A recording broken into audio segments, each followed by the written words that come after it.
Khusus membahas masalah secret societies yang merupakan landasan ideologis dari elit global. Siapakah mereka? Bagaimana mereka bisa mendominasi dunia tanpa kita sadari? Dan apa pentingnya soal ini untuk kita? Media-media dan film-film sering menggambarkan konspirasi sebagai teori yang hanya dipercaya oleh orang-orang paranoid. Itulah propaganda yang dilakukan agar orang yang membongkar konspirasi mereka dianggap sebagai orang gila. Konspirasi berasal dari bahasa Romawi atau Itali. Conspirare, spirare itu bernafas, kon itu bersama. Conspirare, bernapas bersama, bersekongkol dan bersiasat secara diam-diam seperti berbisik. You could only whisper it, anything more than a whisper, and it would vanish. It was so fragile, and I fear that it will not survive the winter. Maximus, let us whisper now, together, you and I.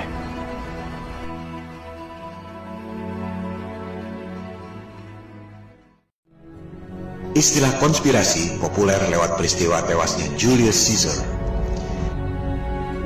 Ia ditusuk belati oleh 13 orang pengikut setianya yang sebelumnya merencanakan secara diam-diam. Conspirare, bernapas bersama. Konspirasi adalah khas perilaku secret societies yang gemar menyimpan rahasia di tempat ramai melalui kode-kode dan berbagai simbologi. Konspirasi dan secret societies adalah nyata, bukan teori. Mari kita dengar pidato Presiden John F. Kennedy tentang konspirasi dan secret societies. The very word secrecy is repugnant in a free and open society, and we are as a people inherently and historically opposed to secret societies, to secret oaths, and to secret proceedings.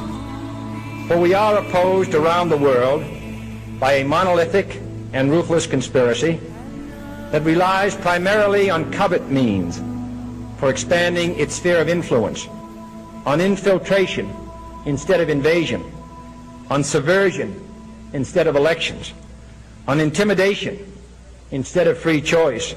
It is a system which has conscripted vast human and material resources into the building of a tightly knit, highly efficient machine that combines military, diplomatic, intelligence, economic, scientific, and political operations.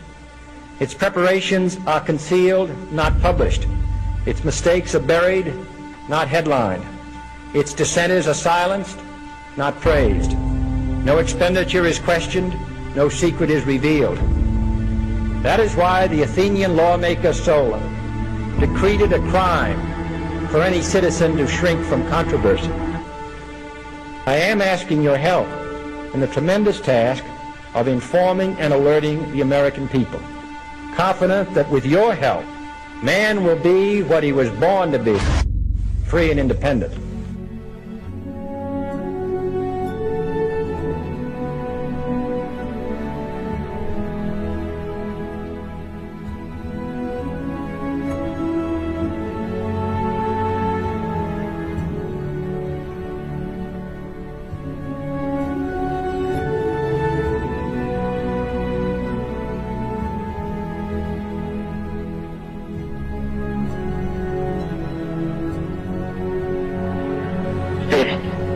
Social justice.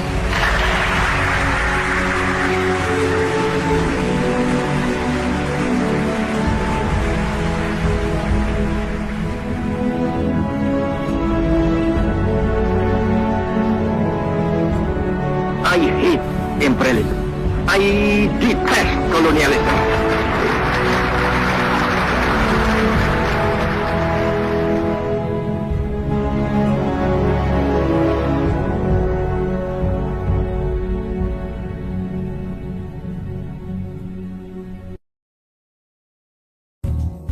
Kita sudah mendengar pidato JFK. Konspirasi dan secret societies adalah nyata, bukan teori. Dunia tak seperti yang kita kira. Mari kita tes persepsi kita versus realitas yang sebenarnya. Persepsi, Amerika Serikat, Jepang, Inggris, Prancis adalah negara-negara yang kuat perekonomiannya. Betul? Mari kita lihat situs worlddebtclock.org. Di situ tercantum hutang-hutang setiap negara, berubah setiap detik sesuai tingkat suku bunga. Tercantum pula GDP atau pendapatan kotor domestik dan jumlah penduduk. Supaya lebih mudah dicerna, kita masukkan angka-angka itu dan kita buatkan tabelnya. Kita lihat, negara yang hutangnya paling banyak di dunia adalah Amerika Serikat. Utangnya 19,1 triliun dolar. Disusul oleh Jepang, China, Jerman, Prancis, Inggris. Kita masukkan pula Indonesia, Singapura, Malaysia, dan Rusia. Tabel seperti ini tak ada di Google atau YouTube. Anda harus membuatnya sendiri. Coba Anda pikirkan, negara-negara maju itu utang pada siapa? Siapa yang lebih kaya dari negara-negara sehingga mampu memberi utang pada negara-negara? Kalau Amerika Serikat disebut superpower, yang memberi utang itu berarti lebih superpower dari Amerika Serikat. Hutang Amerika Serikat 19,1 triliun dolar. Kita lihat laporan Bank Sentral Federal Reserve. Jumlah dolar dalam peredaran 1,4 triliun dolar. Berarti Amerika Serikat utangnya 13 kali dari jumlah dolar dalam peredaran. Indonesia sama saja. Hutangnya 5.400 triliun rupiah, jumlah rupiah dalam peredaran 528 triliun rupiah. Indonesia hutangnya lebih dari 10 kali jumlah rupiah dalam peredaran. Mungkin agak sulit mencerna angka-angka itu, karena dalam US dollar dan jumlahnya kelewat besar. Oke, kita permudah. Kita rupiahkan dan kita bagi dengan jumlah penduduk masing-masing. Ternyata, hutang per penduduk yang paling besar jumlahnya adalah Jepang, disusul Amerika Serikat, dan seterusnya. Indonesia hutangnya 20,6 juta per penduduk.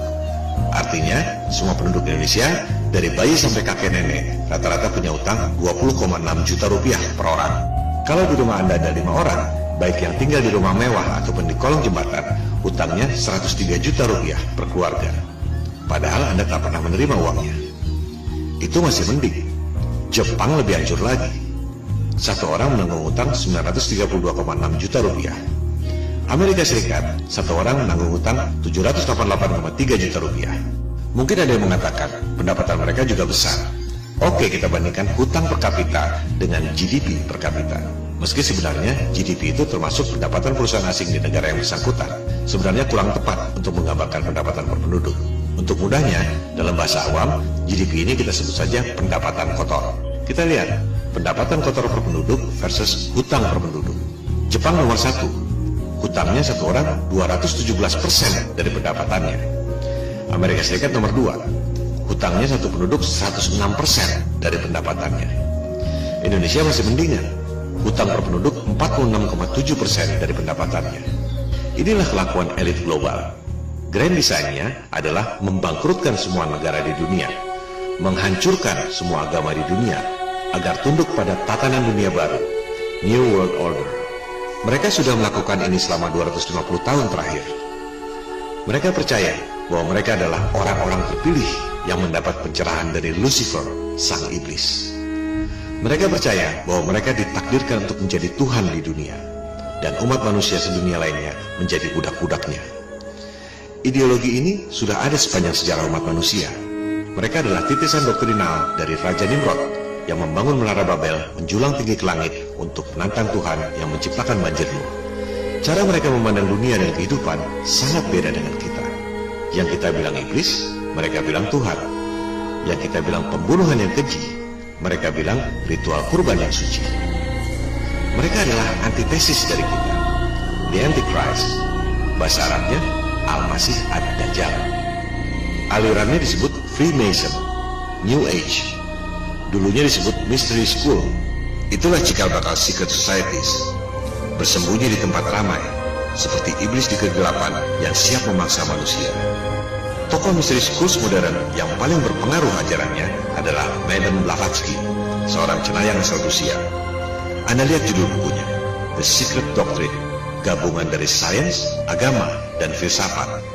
Anda ingat Hitler mengatakan bangsa Jerman adalah bangsa pilihan keturunan bangsa Arya? Pernahkah Anda pikir bagaimana mungkin orang bule Jerman mengaku keturunan bangsa Arya, bahasa Sanskerta? Jika Anda perhatikan, bahkan logo Nazi pun bernama swastika, Sanskerta. Itulah pengaruh Blavatsky lewat bukunya The Secret Doctrine. Nazi didirikan oleh Thule Society, penganut aliran mistik Blavatsky. Jika di Jerman aliran Blavatsky berkembang menjadi Thule Society, pendiri partai Nazi, di Amerika Serikat ajaran Blavatsky berkembang menjadi sekte The Order of Death. Simbolnya tulang tengkorak. Oleh sebab itu, orang lebih mengenalnya dengan sebutan sekte Skull and Bones. George Bush, baik yang senior maupun yang junior, dua presiden Amerika Serikat, adalah anggota sekte Skull and Bones di Yale University. His name in the Yale University Secret Society Skull and Bones, better known to you as President George Bush. Now, for the first time in the history of that Yale club, two of its former members will go head-to-head for the presidency. Also the first time in the history of that slightly less secretive organization, the United States of America. That's right, John Kerry was also in Skull and Bones. In a moment, a journalist at Yale who has removed some of the unknowns from the bones. First, who are these people? Skull and Bones dates to 1832. It was, in fact, a reaction to a secret society, the Masons, then much more influential than they are today. New members, the neophytes, are expected to do things like lie in coffins and wrestle in mud and kiss a skull and confess their sexual histories in front of the group. Once you're in, you're in. Skull and Bones is for life. Henry Luce, who created Time magazine and all its cousins. Harold Stanley, founder of Morgan Stanley. Henry Louis Stimson, the Secretary of War under FDR and Truman. William F. Buckley. Averill Harriman, longtime governor of New York. And then there are the presidents, William Howard Taft, whose father Alfonso had helped found the group and whose son Robert was a senator, George Herbert Walker Bush, whose father Prescott was a bonesman and a senator, the current President Bush, his opponent is John Kerry, bonesman, class of 66. You both were members of Skull and Bones, a secret society at Yale. What does that tell us? Not much, because it's a secret. You were both in Skull and Bones, the secret society. It's so secret we can't talk about it. One a Democrat, one a Republican, miles apart on the issues, but both rooted in the same secret Yale society. Apakah persamaan antara Hitler dan Bush? Jawabannya, mereka sama-sama penganut aliran mistik Blavatsky, secret societies. Ajarannya berakar pada Raja Nimrod. Dalam kepercayaan mereka, surga Firdaus alias Paradise, Taman Eden, adalah Atlantis. Mereka percaya dulunya berjaya di situ. Atlantis tenggelam dalam semalam oleh banjir Nuh. Sebagian kecil orang selamat dan membangun peradaban baru di Sumeria, Mesopotamia, bangsa Babilonia kuno. Oleh sebab itulah Nimrod membangun menara Babel, menjulang tinggi ke langit untuk menantang Tuhan yang menciptakan banjir Nuh. Mereka memang membenci ketuhanan dan agama-agama. Ini sudah berlangsung ribuan tahun. Jangan heran jika ada sekelompok orang yang memang betul-betul ingin menghancurkan agama-agama di dunia. Jangan heran jika ada kelompok yang memang ingin mengganti ketuhanan dengan Tuhan palsu berkedok sains modern. Mereka adalah antitesis dari agama. The Antichrist, Al-Masih Ad-Dajjal. Let me give you a little inside information about God. God likes to watch. He's a prankster. Think about it. He gives man instincts. He gives you this extraordinary gift, and then what does he do? I swear, for his own amusement, his own private cosmic gag reel, he sets the rules in opposition. It's the goof of all time. Look, but don't touch. Touch, but don't taste. Taste, don't swallow. And while you're jumping from one foot to the next, what is he doing? He's laughing his sick fucking ass off. He's a tight ass. He's a sadist. He's an absentee landlord. Worship that? Never. Ribuan tahun yang lalu, aliran ini berkembang secara sembunyi-sembunyi. Mystery schools, secret societies, ritual di gua-gua. Bank of England, bank sentral negara Inggris, dibangun di atas kuil pemujaan Dewa Mitra. Itulah secret societies. Anda mungkin ingat tokoh ini, Merovingian dalam film The Matrix. Merovingian adalah Raja Prancis pertama, abad ke-5. Ia mengaku keturunan Nabi Isa alias Jesus, hasil perkawinan dengan Maria Magdalena. Mystery schools, secret societies, the Antichrist. Akar historis, ideologis, dan belief system secret societies yang tergabung dalam elit global bermula 4.200 tahun yang lalu. Raja Nimrod alias Namrud adalah antitesis dari Nabi Ibrahim. Mereka hidup di zaman yang sama. Jika Nabi Ibrahim dikenal sebagai bapak monoteisme atau ketuhanan yang Maha Esa alias Tauhid, Raja Namrud adalah antitesisnya, penyembah berhala, penyembah iblis, Lucifer, the Antichrist. Nabi Ibrahim dibakar hidup-hidup oleh Nimrod, tapi atas mujizat Tuhan, Nabi Ibrahim tidak merasakannya. Meski menara Babel akhirnya hancur, ajaran Nimrod tetap hidup, berkembang secara sembunyi-sembunyi.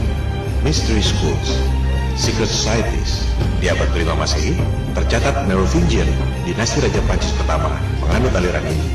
600 tahun kemudian, masih di Prancis, sekitar tahun 1090, aliran ini dikembangkan oleh Godefroy de Bouillon menjadi sebuah sekte bernama The Poor Fellow Soldiers of the Christ of the Temple of Solomon, disingkat Knights Templar. Knights Templar adalah sekte penyembah iblis. Mereka bukan tentara Kristen beneran. Inisiasinya dilakukan dengan meludahi salib, the Antichrist. Dari namanya saja, jelas terlihat bahwa sekte ini berorientasi pada Temple of Solomon atau kuil Nabi Sulaiman di Yerusalem, tempat dulu disemayamkannya the Ark of the Covenant atau tabut Nabi Musa. Knights Templar terobsesi dengan tabut itu. The Ark adalah tempat untuk menyimpan batu bertuliskan 10 perintah Tuhan. The Ark dikenal sebagai benda supranatural tertinggi dalam sejarah umat manusia. Referensi mengenai The Ark bisa Anda lihat di Alkitab Taurat, Alkitab Zabur atau Mazmur, Alkitab Injil, dan Kitab Suci Al-Quran. Mungkin Anda pernah menonton film Indiana Jones, Raiders of the Lost Ark. Memang seperti itu yang digambarkan dalam kitab-kitab suci. The Ark memancarkan pilar-pilar awan, pilar cahaya, dan pilar api. Bahkan dikisahkan bahwa The Ark dapat membuat aliran sungai Yordan berhenti, persis seperti Nabi Musa membelah Laut Merah. Padahal, ketika di sungai Yordan itu, Nabi Musa sudah wafat.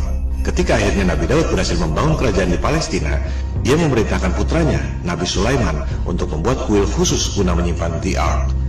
Maka dibangunlah Temple of Solomon oleh Nabi Sulaiman. Lokasi Temple of Solomon adalah di Temple Mount atau Bait Suci alias Al-Haram Asy-Syarif atau tempat suci yang mulia. Itu adalah tempat suci bagi 3 agama, Yahudi, Kristen, dan Islam. Temple of Solomon atau disebut juga Bait Allah dibangun khusus untuk satu tujuan, menyimpan the Ark of Covenant. Maka disimpanlah tabut itu di atas sebuah batu dan dibuatkan kamar khusus, the Holy of Holies, yang suci dari yang suci. Batu tempat menyimpan the Ark itu disebut As-Sakrah. Saat ini, batu As-Sakrah ada di dalam Masjid Al-Sakrah atau Dome of the Rock. Lokasinya di seberang Masjid Al-Aqsa. Batu As-Sakrah ini, tempat dulu disemayamkannya tabut Nabi Musa, juga dipercaya sebagai tempat di mana Nabi Muhammad menjalankan Mi'raj melewati langit ke-7. Ketika awal-awal umat Islam menjalankan ibadah sholat, kiblatnya adalah Yerusalem, di Baitul Maqdis itu. Baru kemudian ketika di Madinah, turun wahyu yang memerintahkan pindah kiblat ke Ka'bah. Luar biasa, kota suci 3 agama. Temple of Solomon dibangun oleh Nabi Sulaiman sekitar tahun 900 sebelum Masehi. The Ark of Covenant hanya bertuah jika ada orang yang memiliki derajat spiritual yang sangat tinggi, seperti Nabi Musa, Nabi Daud, Nabi Sulaiman, dan lain-lain. Dalam bahasa awam, harus ada kuncennya. Jika tak ada holy man, maka tabut itu hanya peti biasa yang tak ada tuahnya. Itu sebabnya, Temple of Solomon bisa dihancurkan oleh Raja Nebukadnezar II 300 tahun kemudian. Nebukadnezar II adalah Raja Neo-Babylonian atau Irak sekarang. Saddam Hussein dikenal mengklaim dirinya sebagai keturunan Nebukadnezar II yang menghancurkan Temple of Solomon. Sisa-sisa runtuhan Temple of Solomon inilah yang kemudian menjadi tembok ratapan. Tempat bangsa Yahudi meratapi kesedihan, awalnya akibat hancurnya kejayaan yang dibangun oleh Nabi Daud dan Nabi Sulaiman. Sejak diserang Nebukadnezar 2600 tahun lalu, tabut Nabi Musa hilang sampai sekarang. Tak ada yang tahu di mana tempatnya. Masjid Al-Aqsa dan Masjid Al-Sakrah dibangun abad ke-7, 1200 tahun setelah Temple of Solomon hancur. Kuil Nabi Sulaiman sudah hancur 1200 tahun sebelum Islam lahir. Umat Yahudi, Kristen, dan Islam di Yerusalem adalah tetangga yang rukun. Mereka tak pernah perang. Tak akan ada perang jika tak ada yang provokasi. Umat 3 agama hidup rukun bertetangga selama ribuan tahun. Baru ada konflik setelah dipecah belah oleh Inggris melalui British Mandate on Palestine 1922 yang berbuntut lahirnya negara Israel tahun 1948. Kita akan membahas soal adu domba elit global ini nanti.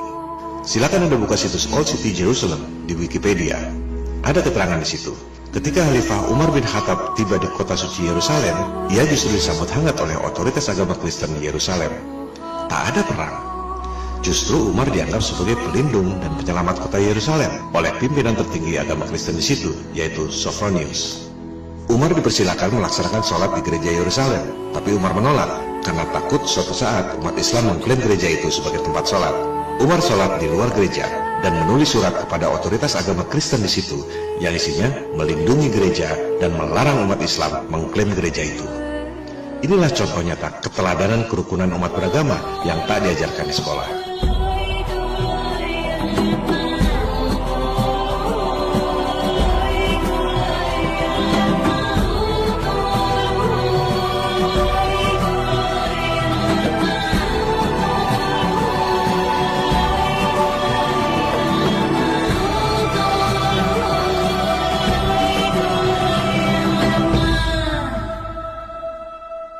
Ratus tahun kemudian, kelompok Antichrist dan penyembah iblis di Prancis, Knights Templar, tidak belajar sejarah. Mereka terobsesi dengan kesaktian tabut Nabi Musa yang mereka baca di Alkitab. Mereka pikir tabut itu masih ada di Yerusalem, di lokasi Masjid Al-Aqsa dan As-Sakrah. Betapa bodohnya, mereka tidak tahu Temple of Solomon sudah hancur 1600 tahun sebelumnya oleh bangsa Neo-Babilonia. Tak ada sangkut pautnya dengan umat Islam yang baru lahir 1200 tahun setelah Temple of Solomon hancur. Kelompok Antichrist Knights Templar ingin mengambil tabut Nabi Musa di Yerusalem untuk kekayaan dan kejayaan pribadi. Mereka butuh uang dan butuh dukungan politik. Maka disebarlah fitnah bahwa umat Islam merampok umat Kristen yang berziarah di Yerusalem sehingga melahirkan perang salib selama 300 tahun. Adu domba umat beragama dimulai oleh Knights Templar yang melahirkan warisan kebencian 1000 tahun di antara umat Kristen dan umat Islam. Aliran Raja Nimrod ini memang membenci ketuhanan dan agama, mengadu domba umat beragama untuk memperoleh kekayaan dan kejayaan. Perhatikan nama awalnya, The Poor Fellow Soldier. Mereka tadinya adalah tentara miskin. Logonya satu kuda 2 orang karena tak mampu beli kuda sendiri. Melalui adu domba umat beragama yang melahirkan perang salib 300 tahun, sekte penyembah iblis yang awalnya satu kuda 2 orang itu menjelma menjadi The Bank of Europe. Knights Templar memiliki jaringan dari Eropa sampai Timur Tengah. Dibuatlah sistem cek perbankan dan letter of credit yang kita gunakan sampai sekarang, The Bank of Europe. Fortune and glory, kid. Fortune and glory. Knights Templar kemudian memberi hutang pada raja-raja, termasuk Raja Prancis. Jurus membangkrutkan negara lewat hutang sudah dimulai 1000 tahun lalu oleh Knights Templar. Elit global hanya meniru apa yang dilakukan Knights Templar 1000 tahun lalu. Mereka tak peduli perang selama 300 tahun, tak peduli memakan korban jutaan orang. Yang kita anggap sebagai perang yang mengerikan, buat mereka adalah pesta yang mendatangkan banyak uang. Yang kita anggap sebagai pembunuhan yang keji, mereka anggap ritual kurban yang suci. The Antichrist, Al-Masih Ad-Dajjal.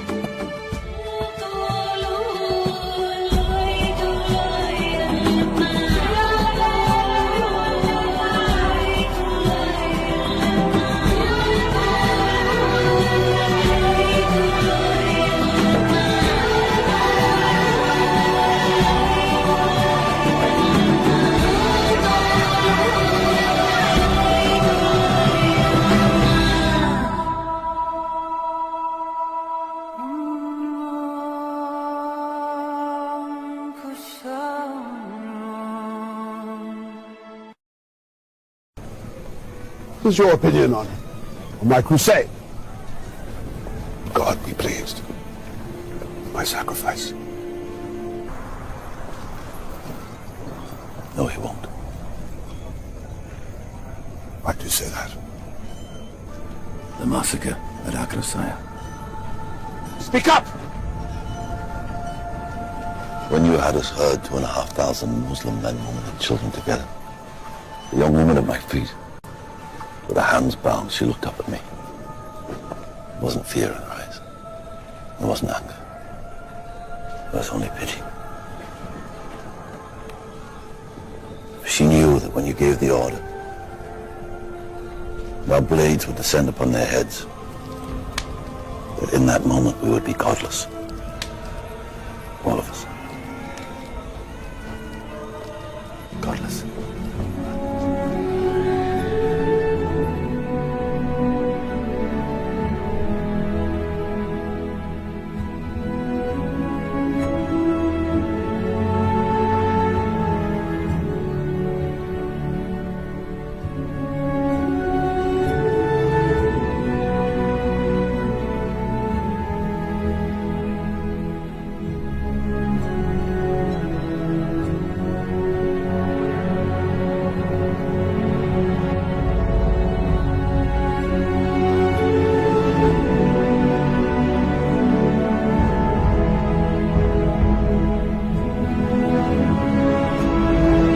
let's remember here, the people we are fighting today, we funded.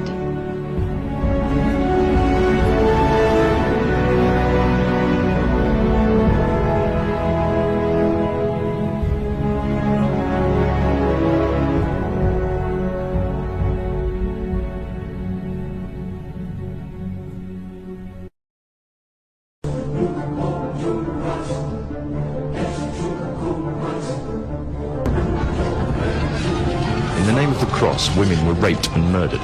Children were put to the sword, and it is said that blood ran in the streets knee-high to the horses. 20 years after Jerusalem was taken, the Dome of the Rock was seized by a group of warrior monks calling themselves the Knights of the Temple of Solomon, or more simply, the Knights Templars. In 1307, King Philippe of France arrested them for charges of denial of Christ, homosexuality, and idol worship, as well as magic.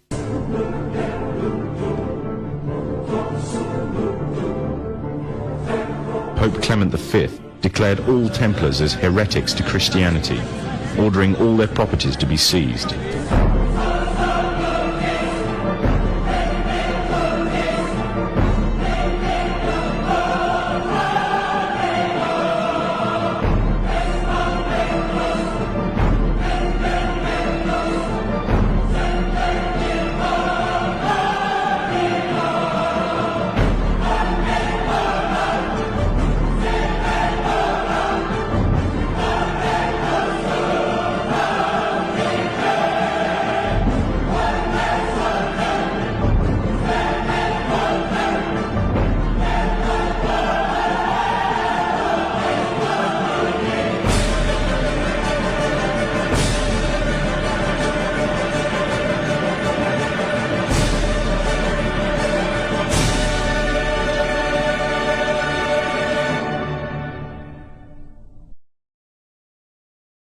The Templars were cornered, and just when it seemed they were finished forever, a glimmer of hope arose from a seemingly certain end. They were to find a safe haven as well as an ally. But not in France. In fact, in a country in a desperate struggle for independence against the English. The country of Scotland.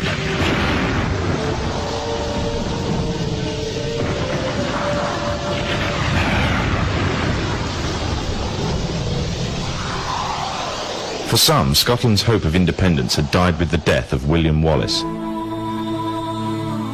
However, to the King of Scotland, Robert the Bruce, the arrival of the Templars gave him a new secret weapon. Their experience, gained over 200 years of fighting the mighty armies of Islam, had made them expert in combat and warfare, and more than a match for any army brought before them. In 1314, the Templars, allied with Robert the Bruce and his army, took to the fields of Bannockburn in the long-awaited showdown with the English. Robert the Bruce's foresight paid off. The 25,000-strong English army suffered a humiliating defeat at the hands of only 6,500 men. The dream of an independent Scotland had finally been achieved.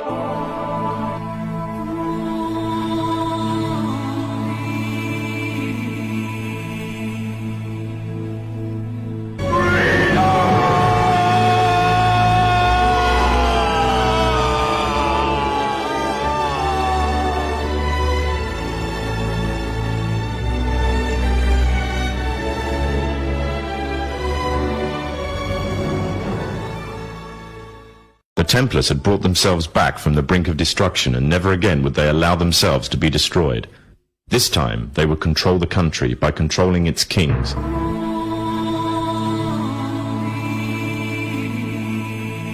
And in order to preserve their secret order, the Templars would have to die, or more precisely, the name would have to die.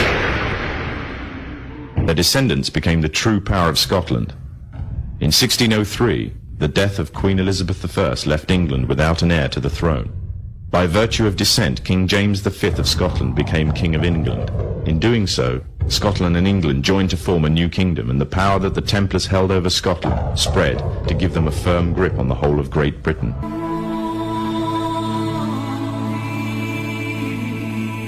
All the time they were planning, regrouping, and infiltrating positions of power in all corners of the kingdom. They had grown in both number and strength, and were now ready to coin a new identity, free from their reputation of the past and given credibility by none other than the monarchy and aristocracy of England. And the name they chose for themselves was a name that would be known by many, but understood by a few. This new name, the Freemasons. Demikian klip yang sangat bagus dari topinfopost.com.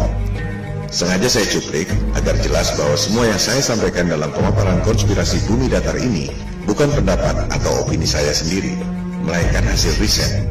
Saya hanya merangkum dan memperjelas. Sulit memahami Flat Earth jika tidak paham elit global. Kita tak akan paham elit global jika tak paham ideologi dan akar historis secret societies.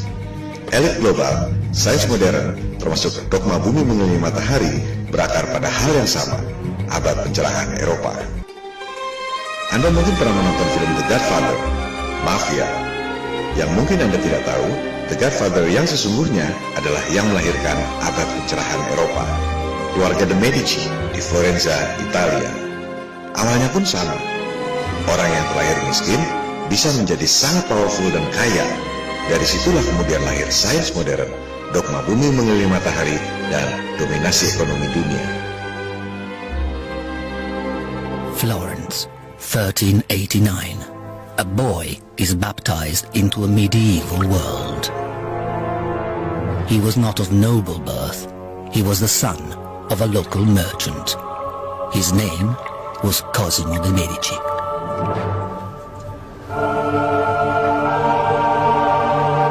From humble beginnings, his dynasty would seek power and influence, and not stop until they secured the papacy itself. Theirs was a world where power came at a price.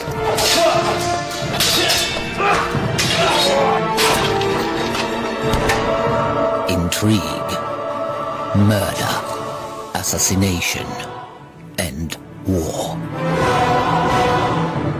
But the city of Florence was also a cauldron of creativity.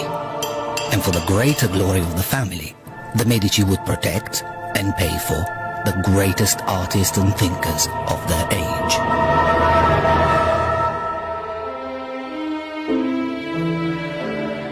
Michelangelo, Brunelleschi, Botticelli, Leonardo, Galileo. Rinascimento, Rebirth, Renaissance.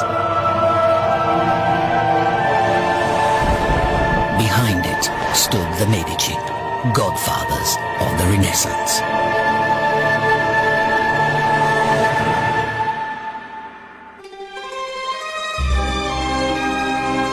Anda lihat sendiri, para arsitek abad pencerahan Eropa seperti Michelangelo, Leonardo da Vinci, Galileo adalah anak asuh sang godfather, The Medici. Dari situlah lahir istilah Freemason, tukang batu yang berpikiran bebas. Dogma bumi mengelilingi matahari dimulai dari situ. Diajarkan di sekolah-sekolah sejak abad ke-16, meski sebenarnya Galileo tak dapat membuktikan teorinya. Jika bumi berputar mengelilingi matahari, maka rasi bintang seharusnya berubah setiap 6 bulan. Ini yang disebut sebagai stellar parallax yang sudah kita bahas di episode 3. Rasi bintang tidak berubah.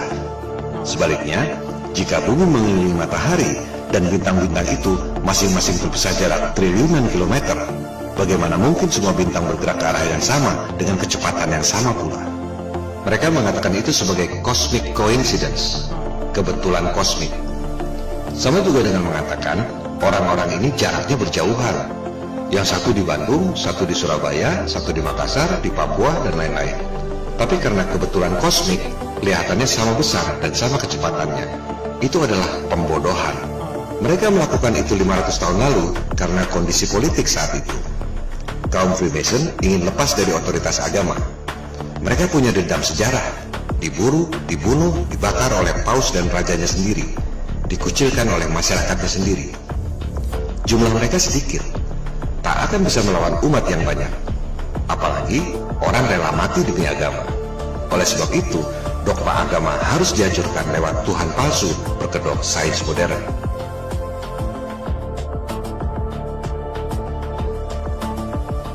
And tonight I want to emphasize that 500 years of science have demonstrated that God, that vague notion, is not likely.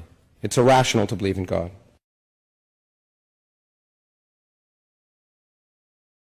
The God of the Old Testament is arguably the most unpleasant character in all fiction. Jealous and proud of it, a petty, unjust, unforgiving control freak, a vindictive, bloodthirsty ethnic cleanser, a misogynistic, homophobic, racist, infanticidal, genocidal, filicidal, pestilential, megalomaniacal, sadomasochistic, capriciously malevolent bully. So that's what you think of God? Yeah, to free yourself from primitive superstition. So religion's a primitive superstition? Oh, I think it is, yes. I think a lot of people, when they give up God, feel a great sense of release and freedom. Itulah cara untuk melemahkan umat yang banyak agar tunduk pada segelintir orang dalam tatanan dunia yang baru, the New World Order.